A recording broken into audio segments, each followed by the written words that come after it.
One morning, in February 1855, the villages of Devon, England, woke up to something they couldn't explain.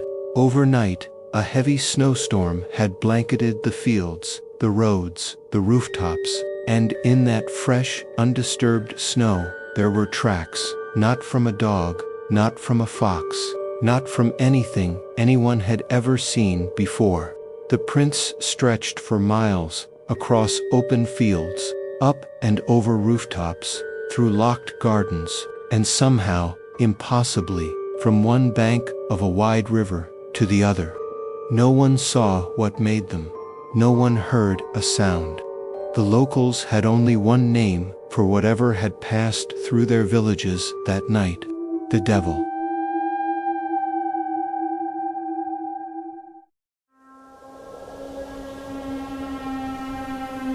To understand just how strange this event was, you need to picture Devon in the winter of 1855. This was a rural, deeply religious community in southwest England, spread across small villages near the River Eche. The winter that year was brutal, one of the harshest in living memory. Week after week of freezing temperatures and successive snowstorms had already put people on edge. Then, on the night of February 8th, one final heavy snowfall covered everything. By morning, the ground was a pristine white canvas, and that canvas had been marked. The news traveled fast. By February 16th, just 8 days later, the Times of London ran a headline that would echo through history: "Mysterious footprints discovered in Devon after heavy snowfall." But what exactly had people found?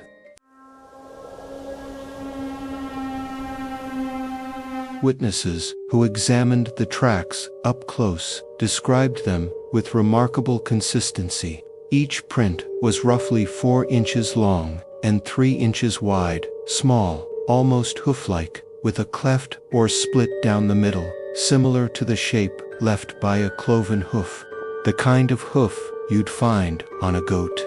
Or, as the terrified locals were quick to point out, on the creature traditionally depicted in religious imagery as the ruler of the underworld. But the shape alone wasn't what made these prints so disturbing. It was the pattern. The tracks appeared in a single straight line, one print, then another, directly in front of it. No parallel tracks on either side, as if whatever left them moved on 2 legs, placing each foot directly ahead of the last, like a tightrope walker with hooves. No known animal moves like that, and the distance they covered was staggering. Contemporary estimates placed the total trail at somewhere between 50 and 90 miles, winding through multiple villages across the county, all in a single night. Then there were the obstacles. When the tracks reached a wall, a solid stone wall, 4 feet high, they didn't go around it. They went straight up one side and resumed on the other. Witnesses found hoof-shaped impressions on rooftops, on top of haystacks, in enclosed gardens with locked gates and no gaps to squeeze through. And then came the river. The River Eche, at that stretch, is nearly 2 miles wide. The tracks descended to the water's edge on one bank, and on the far side, there they were again, continuing as if nothing had happened. No sign of swimming, no sign of crossing on ice. The river wasn't frozen solid. Whatever made these prints had either crossed a 2-mile-wide river in winter, or something even harder to explain had happened. The reaction in Devon was immediate and intense. Crowds formed throughout the day, following different sections of the trail, trying to find where it started or where it ended. Nobody could. There was no clear origin point, no spot where the prints simply began in the snow.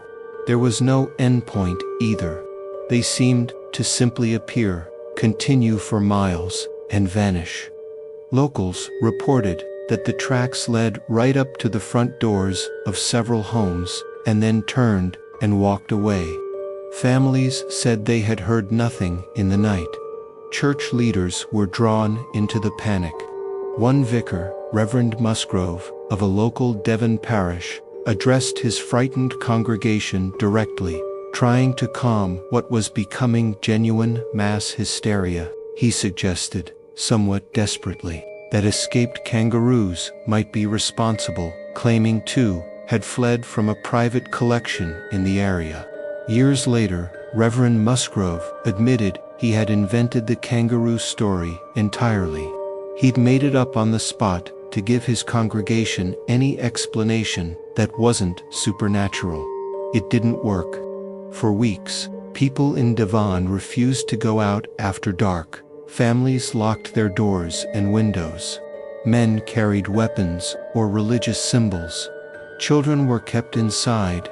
The idea that something inhuman had walked through their villages, past their homes, over their rooftops, while they slept, was not something people could easily shake. So what actually happened? Over the past 170 years, researchers, scientists, and investigators have offered several explanations. None of them fully account for everything that was reported. Theory 1, a supernatural entity, the obvious one first. Many people at the time believed, and some still do, that the prints were left by a non-human intelligence. The cloven shape, the impossible route, the sheer scale of the trail, all of it fit neatly with the folk image of a demonic visitor. There's no scientific framework to evaluate this. What we can say is that it captured the imagination of an entire region instantly and permanently. The name Devil's Footprints wasn't invented by journalists. It came from the people who found them.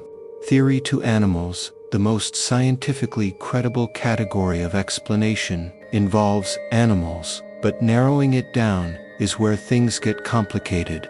Badgers were suggested by the naturalist Richard Owen in 1855.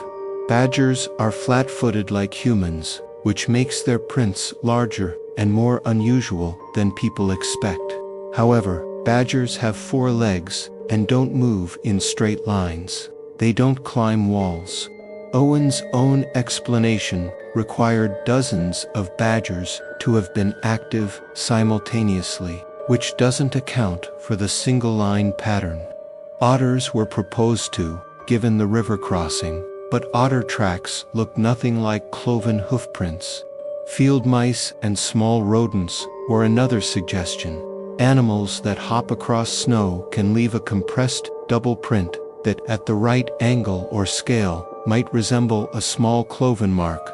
A reader wrote this very theory to the Illustrated London News in March 1855, just weeks after the event. However, field mouse tracks are far smaller than what was described, and no mouse colony was running a 90-mile overnight route.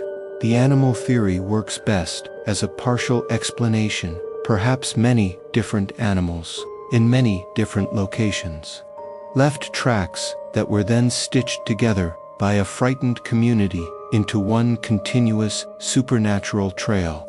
Theory 3, weather and atmospheric phenomena. Some researchers have suggested that the prints weren't prints at all, that unusual. Meteorological conditions caused ice or snow to form in hoof-like shapes by chance. The main problem with this, that same snow contained perfectly clear, normal tracks from dogs, rabbits, birds, and people. If random snow formations were creating false hoofprints, why were only those prints affected?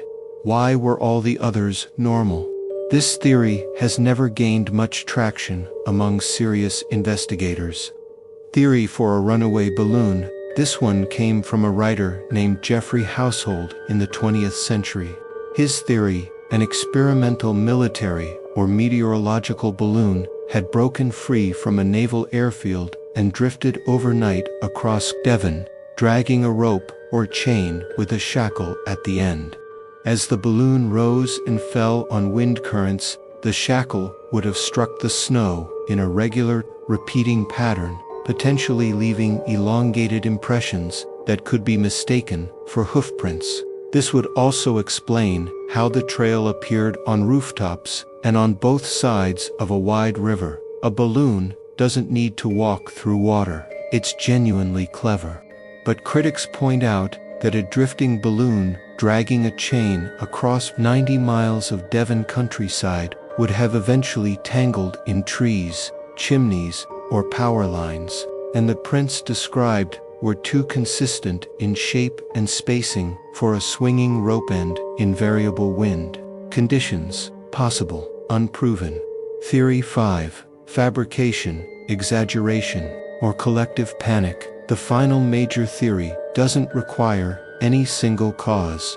Instead, it suggests that the devil's footprints may have been multiple unrelated events, animal tracks, unusual snow formations, perhaps even some deliberate pranks that were merged into one continuous narrative by a community that was already primed for fear.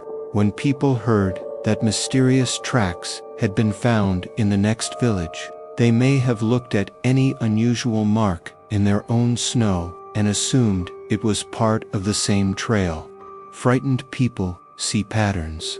Newspapers of the era were not known for skeptical fact-checking. This theory doesn't say nothing happened. It says that what happened was probably far more ordinary and spread across many disconnected locations than the legend suggests. And yet, the reports came from dozens of separate witnesses in multiple villages, describing the same specific shape and the same single-line pattern. That kind of consistency is hard to dismiss entirely. 10:30 to 12:30. What's remarkable about the devil's footprints isn't just the mystery itself, it's how durable it is. 170 years have passed. We have access to scientific tools, historical records, and satellite imagery of the terrain that the Victorians couldn't have imagined, and we still don't have a definitive answer. Every serious researcher who has studied this case has come to the same frustrating conclusion. The evidence is real enough to take seriously, and ambiguous enough to resist any single explanation. What we do know is this: something happened in Devon on the night of February 8, 1855, that left a lasting mark, not just in the snow, but in the historical record. Dozens of witnesses, a major London newspaper, a community permanently changed by fear. The tracks themselves are long gone, melted with the winter snow, but the question they left behind hasn't melted with them. Hey, welcome back. I'm Raw, and you're watching Raw Stories. So what do you think actually happened? Was it animals, a balloon, a mass hallucination driven by a terrified community? Or is there something about that February night in Devon that we still don't have the tools to explain? Drop your theory in the comments. I read them all, and this is genuinely one of those cases where I'm still not sure what I believe. If you're new here, this channel covers exactly this kind of case, historical mysteries with real documentation behind them, not just spooky speculation. If this story stayed with you, hit subscribe and send this video to one friend who you think needs to hear it. You know who that person is. And if you have a story, something that happened that you've never been able to explain or never been able to tell anyone, send it to us at rawcreative.studio@outlook.com. We read everything. I'll see you in the next one.